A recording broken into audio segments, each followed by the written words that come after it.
ఆధాన్ ఆధ్యాత్మిక ప్రేక్షకులందరికీ నమస్కారం.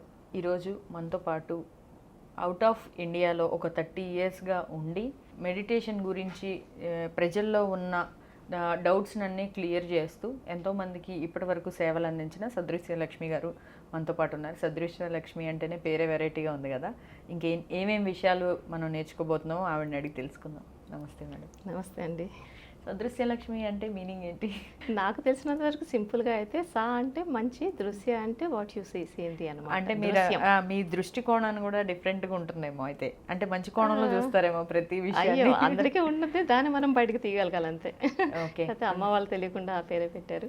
అయితే ఒక గురువు గారిని కలిసాను మధ్యలో. తను చెప్పింది ఏంటంటే సదృశ్య అంటే ఏంటమ్మా నీకు తెలుసా మీనింగ్ అంటే ఇదే మీనింగ్ చెప్పాను. అది కరెక్టే, కాకపోతే ఇంకొక మీనింగ్ ఉంది. ఇప్పుడు ఎవరెస్ట్ ఉందనుకోండి, అన్ని మౌంటైన్స్లోకి అది హైయెస్ట్ మౌంటైన్. సో ఆ ఎవరెస్ట్ని చెయ్యి పెట్టి మనం చూపించడం సదృశ్య అంటే అన్నిట్లోకి స్పెషల్ అది అన్నట్లు ఆయన చెప్పారు నాకు. ఓకే. సో ఇది కూడా ఈ మీనింగ్ కూడా బాగుంది. అంటే అదే కదా, అసలు ఎప్పుడు వినలేదు నేను ఈ పేరు ఇప్పటి వరకు. ఇది సాంస్క్రిట్ లో వస్తుందండి. మన ఆడియన్స్ లో ఎలాంటి డౌట్స్ అయితే ఉంటాయో అవన్నీ నేను ఇవాళ మీ ముందు పెట్టాలనుకున్నాను. మీరు దానికి కొంచెం క్లారిటీ ఇచ్చారంటే మన వాళ్ళు ఏం ఫాలో అవ్వాలి, ఎలా ఫాలో అవ్వాలి అనేది కూడా ఒక ఐడియా వస్తుంది చూసే ఆడియన్స్ కూడా. సో ఇప్పుడు యోగా విషయంలో టు బీ ఫ్రాంక్గా చెప్తున్నాను, నాకైతే ఇప్పుడున్న సోషల్ మీడియా ఇన్ఫ్లుయెన్స్ వల్ల నేను ఎప్పుడు యోగా చేద్దాం అనుకున్నా ఏమనుకుంటాను, వెయిట్ లాస్ అవ్వాలి, అందరూ నాకన్నా సన్నగానే ఉన్నారు, నేను ఒకదాన్ని లావుగా ఉన్నాను, నేను ఎలా అయినా వెయిట్ లాస్ అవ్వాలి అనుకుంటాను. వెయిట్ లాస్ అవ్వాలి అనుకున్నప్పుడు జిమ్ నుంచి ఒక వీడియో వస్తుంది, యోగా నుంచి ఒక వీడియో, అంటే మనం సెర్చ్ చేస్తుంటే కనపడుతూ ఉంటాయి కదా యోగాలో ఏమున్నాయి, అసలు ఎలా నేర్చుకోవాలి అని చూసినప్పుడు నాకు అర్థం కాదు. ఈ రకరకాల వీడియోలు, ఒక్కొక్కళ్ళేమో థైరాయిడ్కి కోసం యోగాలో జాయిన్ అవ్వండి అంటారు, ఒక్కొక్కళ్ళేమో పీసీఓడి ఉంటే యోగాలో జాయిన్ అవ్వండి అంటారు, వెయిట్ లాస్ ఉంటే యోగాలో జాయిన్ అవ్వండి అంటారు. అసలు మన వేదిక్ స్క్రిప్చర్స్ ప్రకారం యోగా మీనింగ్ వేరు. So what is yoga exactly in your point of view? Okay, very good question అండి. Yoga is part of meditation. Yoga చేయడం వల్ల మన mind, body in and out tune అవుతుందండి.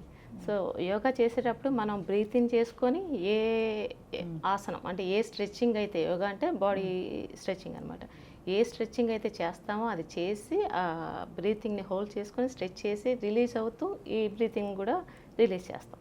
సో ఈ లోపు air అయితే ఏదైతే వెళ్ళిందో మనల్ని అది క్లెన్సింగ్ చేయడం, ఏమైనా బ్లాకేజెస్ ఉంటే ఓపెన్ చేయడం, అట్ ద సేమ్ టైం మనం స్ట్రెచ్ అవ్వడం వల్ల మన మజిల్స్ ఏమన్నా టైట్కున్నా అవి ఫ్లెక్సిబుల్ అవ్వడం. సో ఇదేంటంటే మెడిటేషన్కి ముందు చేసే ప్రక్రియ. యోగా చేయడం వల్ల మన బాడీ ఫ్లెక్సిబుల్ అయ్యి ఇన్ అండ్ అవుట్ ట్యూన్ అయ్యి మెడిటేషన్కి రెడీ అవుతుంది. ఇప్పుడు మెడిటేషన్లో కూడా మనకి ఎనర్జీ. ఓకే, మెడిటేషన్ ముందు యోగా చేసి మనం దాన్ని ప్రిపేర్ చేయాలి, బాడీని ప్రిపేర్ చేయాలి, బాడీని ప్రిపేర్ చేయాలి, తర్వాత మైండ్ దాకా వెళ్ళాలి.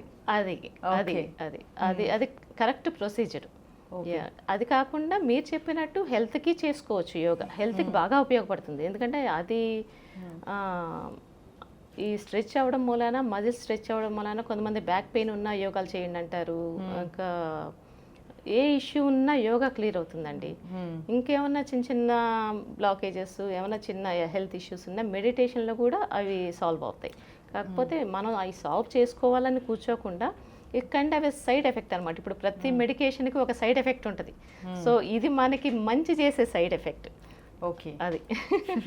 సో ఇప్పుడు మెడిటేషన్కి ముందు యోగా చేయాలి, ప్రిపేర్ చేయాలి బాడీని అన్నారు.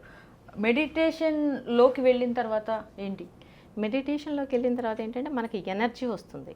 ఆ ఎనర్జీ ద్వారా బాడీలో మనకి ఇంకేమన్నా మనకి తెలియని హెల్త్ ఇష్యూస్ ఉంటే దానికి అవే క్యూర్ అయిపోతాయి. ఓకే, మెడిటేషన్ ద్వారా. అసలు నేనైతే మెడిటేషన్ అంటే నాకు తెలిసినంత వరకు నేను ఒక ఇలా చెప్తున్నానని ఏమనుకోలేదు, ఓపెన్గా ఉండండి. మెడిటేషన్ అంటే నాకు చాలా పనులు ఉన్నాయి, ఇప్పుడు ఇదంతా అవసరమా, ఒక 20 minutes నేను కళ్ళు మూసుకొని కూర్చుంటే నా జీవితంలో జరిగిపోయే పెద్ద మార్పు ఏంటి, నేనేమి అక్కర్లేదులే అని చెప్పి నేను అసలు ఇప్పుడు చేయను. నేనైతే ఇంతవరకు చేయలేదు, చేయమని కూడా ఎవరికి చెప్పలేదు, ఎందుకంటే అది నాకు తెలియదు కాబట్టి. ఇప్పుడు అసలు ఎందుకు చేయాలి అని అంటే మీరేం చెప్తారు? ఇవాళ మిమ్మల్ని కలిసింది మేబీ నేను తెలుసుకోవడానికి ఏమనుకుంటాను నేను, అలాగే ప్రేక్షకులు కూడా తెలుసుకుంటారు. Very good question. మీరు మెడిటేషన్ చేయమని ఎందుకు చెప్తారు? సో సో మనం ఏ పని చేసినా ఒక రీజన్కి చేస్తాం. ఇప్పుడు ఫర్ ఎగ్జాంపుల్ భోజనం ఆకలేస్తే భోజనం చేస్తాం. రాత్రి నిద్రపోయిన తర్వాత తెల్లారి లేచిన తర్వాత శరీరాన్ని శుద్ధి చేసుకుంటాం, స్నానం చేస్తాం. సో ప్రతి పనికి ఒక రీజన్ ఉంది. మెడిటేషన్ ఏంటంటే ఇప్పుడు అసలు మనం ఈ భూమికి ఎందుకు వచ్చాం, ఎందుకు పుట్టాం, అసలు నా ఈ లైఫ్కి పర్పస్ ఏంటి అనేది తెలుసుకోవాలంటే అది మెడిటేషన్లో మాత్రమే సాధ్యం. భక్తి మార్గంలో ఏంటంటే మోక్షం పొందడం, దేవుడి మీద భక్తి, దేవుడి గురించి తెలుసుకోవడం, దేవుడిని చేరుకోవడం, అది ఒక ప్రేమతత్వం. ఇందులో ప్రేమ లేదని కాదు, ఇది ప్రేమ అన్నది ఇందులో పార్ట్ ఉంది. కాకపోతే అన్ని సబ్జెక్ట్స్ మెడిటేషన్లో వస్తాయి. ఇప్పుడు ఒక 10 సబ్జెక్ట్స్ తీసుకున్నాను అనుకోండి, ఆస్ట్రాలజీ కానీ, న్యూమరాలజీ కానీ, ఇంకా సైన్స్ పరంగా ఏదైతే ప్రూవ్ అవుతుందో అదంతా మెడిటేషన్లో ఉంది. సైన్స్ ప్రూవ్ చేయలేని చాలా సీక్రెట్స్ మెడిటేషన్లో ఉన్నాయి. అవన్నీ తెలియడంతో పాటు అంటే అవన్నీ like before what I said like side effect అనమాట. మనం అది కావాలి, అది తెలుసుకోవాలని నేను చెయ్యం, కానీ అది తెలుస్తాయి, ఇందులో ఉన్న నాలెడ్జ్ అది. సో దీంతో పాటు అసలు మనం ఎందుకు పుట్టాం, అసలు మన లైఫ్కి పర్పస్ ఏంటి, సో అది తెలుసుకుంటే మనకి ఒక తృప్తి ఉంటుంది.